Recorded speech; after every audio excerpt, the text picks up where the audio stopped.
જામનગરના અજીતસિંહજી મેદાન ખાતે બહાદુર કોઠારી કપ ટુર્નામેન્ટનો આજથી પ્રારંભ રાજ્યમંત્રી રીવાબા જાડેજા દ્વારા ટુર્નામેન્ટનું ભવ્ય ઉદ્ઘાટન રીવાબા જાડેજાએ બેટ પર દાવ અજમાવીને મેચની શરૂઆત કરાવી ટુર્નામેન્ટમાં કુલ 23 જેટલી ટીમો ભાગ લઈ રહી છે અન્ય જિલ્લાઓમાંથી પણ ખેલાડીઓ જામનગર રમવા આવશે ટુર્નામેન્ટ અંદાજે 2 મહિના કરતાં વધુ સમય સુધી ચાલશે સિઝન ટુર્નામેન્ટમાં અંડર 4ની 4 અલગ અલગ કેટેગરીમાં મેચો યોજાશે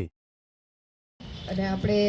માં ભારતીનો જયઘોષ બોલાવશું બોલો ભારત માતા કી જય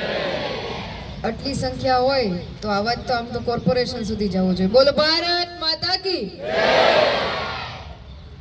આજનો આ ખૂબ સરસ વખતથી થતો અને લગભગ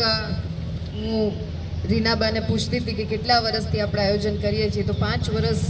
ઉપરાંતનું આ આયોજન બહાદુરભાઈ કોઠારી કપ જેમાં મંચસ્થ ઉપસ્થિત જામનગર મહાનગરના પ્રથમ નાગરિક mayor Shri Vinodbhai, deputy mayor